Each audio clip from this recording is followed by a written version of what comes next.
শীতের রাত, কুয়াশায় চারপাশ এতটাই ঝাপসা যে হাতের তালুও দেখা যাচ্ছে না। দুই বন্ধু, বিশাল আর অর্জুন। বিশাল বরাবরই নাস্তিক আর সাহসী, আর অর্জুন একটু ভীতু স্বভাবের। তর্কের এক পর্যায়ে বিশাল বাজি ধরল সে একা গ্রামের ওই অভিশপ্ত শ্মশান ঘাট থেকে একটা আধপোড়া লাশ পোড়ানোর শালি বাঁশ নিয়ে আসবে। অর্জুন কাঁপতে কাঁপতে বলল, ওখানে যাস না বিশাল, দাদু বলতেন ওখানে যাদের অপঘাতে মৃত্যু হয় তাদের অতৃপ্ত আত্মা ঘোরে।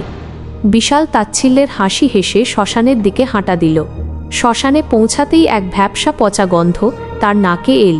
চারপাশ নিস্তব্ধ, শুধু মাঝে মাঝে দূরে শিয়ালের ডাক শোনা যাচ্ছে। নদীর ধারের চিতার কাছে যেতেই বিশাল দেখল একটা চিতা তখনও ধিকধিক করে জ্বলছে। সে একটা লম্বা শালি টেনে বের করল। ঠিক তখনই তার মনে হলো কেউ যেন তার কানের কাছে খুব ফিসফিস করে বলল, ওটা আমার, নিয়ে যাস না।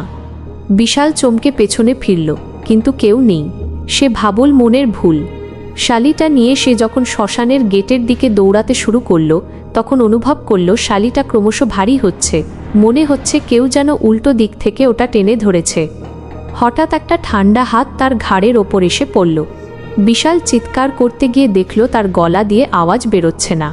সে পেছনে তাকিয়ে দেখল একটা দলা পাকানো ছায়া, যার চোখ দুটো আগুনের মতো জ্বলছে, তার কাঁধের ওপর ঝুঁকে আছে। সেই বিভৎস মুখটা বিকৃত হাসিতে ভরে উঠল। পরদিন সকালে অর্জুন শ্মশানের গেটে বিশালকে পড়ে থাকতে দেখল। বিশালের নিথর দেহের বুকের ওপর সেই শালিটা বিঁধেছিল, আর তার সারা শরীরে ছিল কালচে আঙুলের ছাপ। গ্রামের লোক অবাক হয়ে দেখল শ্মশানে বিশালের মরদেহের পাশে আরও একটা চিতা দাউদাউ করে জ্বলছে, অথচ সেখানে কোনো মানুষ ছিল না।